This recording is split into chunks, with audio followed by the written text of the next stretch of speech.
Muitas vezes o que parece uma simples falta de tempo ou de interesse pode se transformar em algo mais grave. Não se fazer presente em uma relação afetiva, por exemplo, conversar, ligar, participar de datas importantes como aniversário e Natal, ou seja, a ausência de convívio e contato pode configurar o abandono afetivo. Isso, infelizmente, acontece com bastante frequência com crianças e idosos e pode trazer consequências sérias. Para falar um pouquinho mais desse assunto, eu converso com o Sávio Martins, que é advogado e também membro do IBDFAM, que é o Instituto Brasileiro de Direito da Família. Sávio, bem-vindo ao nosso programa. Como eu falei, crianças, idosos, mas aí inclui adolescente também, né? E assim, a gente consegue ilustrar como aquele filho de pais separados que um dos pais, né, o pai ou a mãe, não dá muita atenção, esquece mesmo, então aquele idoso que a família abandona num abrigo, por exemplo. São exemplos que ilustram bem o abandono afetivo? Seria isso? Esse tema é muito atual, tema muito importante, porque você falou exemplos claros de abandono afetivo e esse termo abandono afetivo, essa falta de cuidado, de carinho, de acompanhamento, de visita, de ligação, ela está ligada à criança, que vai até 12 anos, e adolescente de 12 aos 18 e aos idosos, perfeitamente. Tem havido, por isso o interesse do tema, tem havido recentes decisões de tribunais no Brasil todo, condenando pais que ou deixaram de prover o mínimo, como pagar simples pensão, ou só pagavam a pensão e não davam nenhuma assistência. Nenhum afeto, né? Nenhum afeto, nenhum acompanhamento, nenhum carinho. É uma coisa assim que causa um certo estranhamento. Como obrigar aquilo que deveria ser natural? De um pai a um filho, né? Carinho deveria ser natural. E no fim das contas é preciso que se obrigue? Como assim? O que é que se pede na lei? Fica complicado o Estado, claro, por meio das leis, a gente vive no Estado de Direito, exigir, você tem que amar a força. O Estado não vai colocar um agente público, um policial, ou um fiscal, ou um conselheiro tutelar dentro de cada casa, dentro de cada lar, obrigando a pessoa a amar. Mas essas decisões, elas têm um caráter educativo. O judiciário atento, claro, os advogados também que entram com as ações, o Ministério Público e o judiciário atento a essas preocupações, a essa falta de assistência. Não é só comida, o ser humano não vive só de alimento, nem de educação. O ser humano precisa de carinho, o ser humano precisa de atenção, o ser humano precisa de companhia, precisa de conversa, precisa de passeio, precisa de cultura. Então, esse universo da vida do ser humano é muito mais amplo. Pois é, essa é a questão que o senhor falou agora, é a afetividade natural, né? Que é uma afetividade não jurídica. Onde é que entra essa diferenciação aí? No caso, eu escutei agora há pouco que amar seria, entre aspas, optativo, num caso de pai e filho, ou de pai e filho mesmo, né? Seja o pai ou com o seu pai ou com o seu filho. Mas cuidar é dever. Então, no caso, essa questão do abandono afetivo, a lei exige o cuidado, seria isso? Subjetivamente, a lei também Entenda exige, tudo que eu falei com grande aspas, né? Porque amar não é optativo, no fim das contas, você, né? É complicado falar desse tema. Mesmo estando na atualidade, já no século XXI, a gente ainda vê casos como esse dos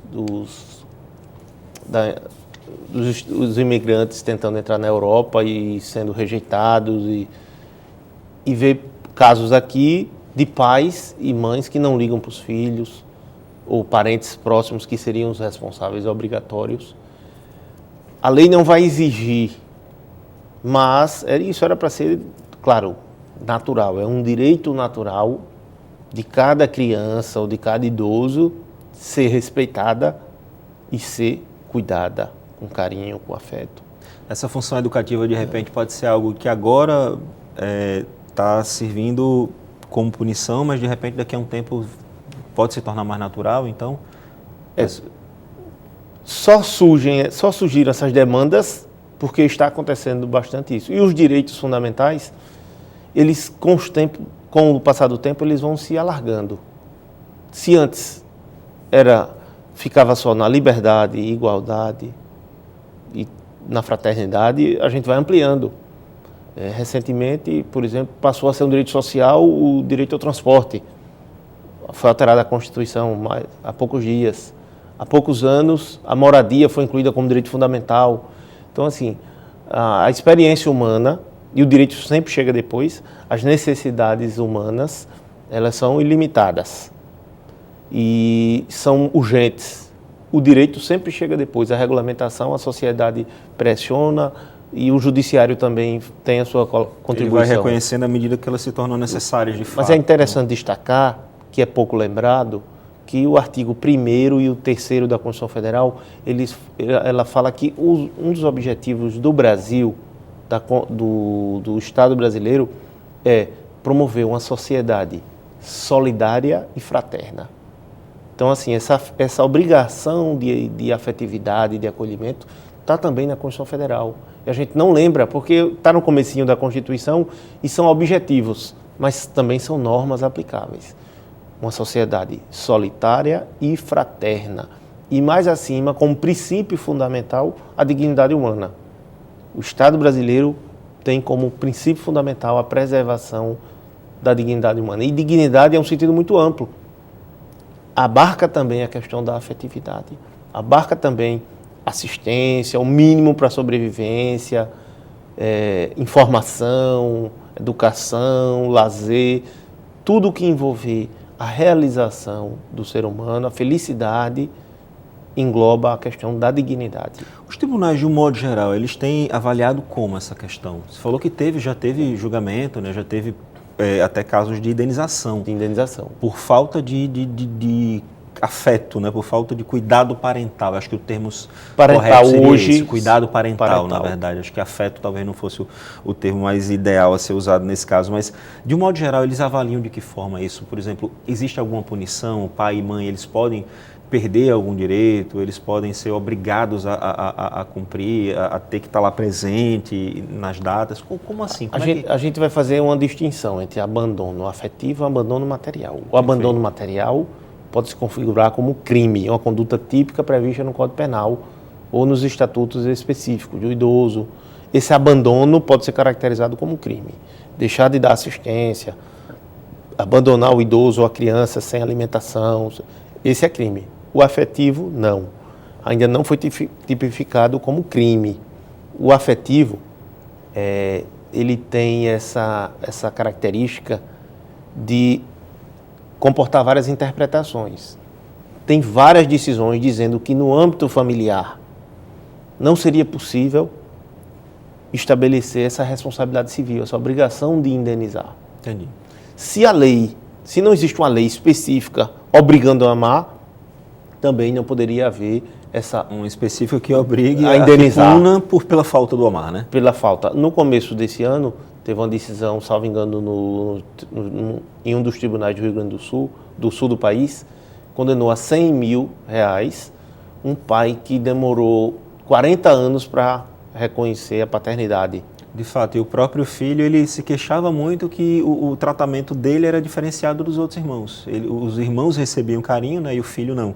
Isso é uma forma de abandono afetivo. Isso é uma forma de abandono, mas está havendo muitos casos em que ou o pai não reconhece espontaneamente a paternidade e durante o longo processo judicial há um sofrimento do filho que, às vezes, o filho quer só um nome do pai na identidade. Mas eles estão querendo cada vez mais, as crianças, os jovens, os adolescentes, eles veem que perderam a falta da participação daquele pai ou daquela mãe naquela época de vida, de formação. Isso trouxe e traz traumas e problemas psicológicos. Patologias mesmo, né? Patologias para o resto da vida. São coisas graves, na verdade, que poderiam ser combatidas, né, com Agora, um gesto. No âmbito judicial, ainda há uma discussão muito grande. Isso não é pacífico. Temos no Superior Tribunal de Justiça decisões favoráveis decisões contrárias. Ainda tem muita... eu acho que de repente ainda se está engateando um pouco a respeito disso. Agora, já teve mudança, né, no Estatuto da Criança e Adolescente. Hoje em dia se prevê reparação de danos para os pais ou mães que não prestam assistência ao filho. Então, nesse caso, encaixa naquela questão do dano material. O dano afetivo ainda está muito de acordo com a interpretação. O material e o afetivo também podem ser interpretados como amplo. Entendo. Porque não é só o pagamento da pensão. O pagamento da pensão já é importante.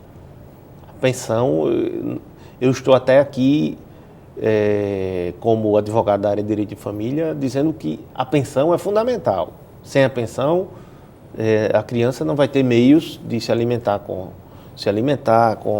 o mínimo necessário, de ter um mínimo de saúde, educação, mas as crianças não querem só comida. Com certeza, inclusive negligência de pai ou mãe acaba sendo incluída entre hipóteses, né, que permite a um juiz, por exemplo, determinar afastamento como medida cautelar, por exemplo. Antes era só questão de abuso sexual e maus tratos, mas agora a negligência está nisso.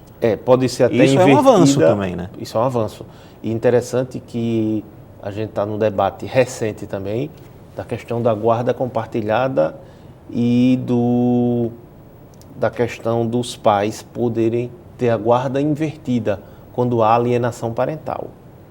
É um detalhe interessante. É outro ponto, né? Um pai ou uma mãe ou um outro parente que seja o responsável pela criança, se ele trouxer informações negativas para o outro genitor, ou o pai ou a mãe, e da outra família, ele poderá perder até a guarda da criança. Aí seria por conta da alienação. Na verdade, já muda um pouco do tema, que na verdade é o mesmo tema. É o mesmo, né?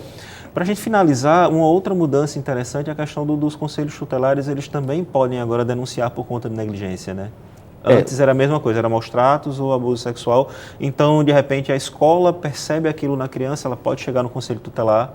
Isso pode reverberar aí nesse pai ou nessa mãe que é negligente.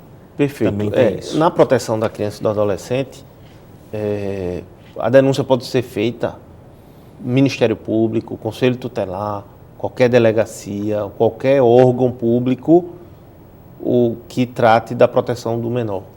Perfeito, então. Sávio Martins, advogado, muito obrigado pela sua presença aqui, pela sua entrevista. Agradeço. Pauta Especial fica por aqui. Amanhã a gente se encontra, 11h30 da manhã, 7 da noite, tem reprise. Até lá.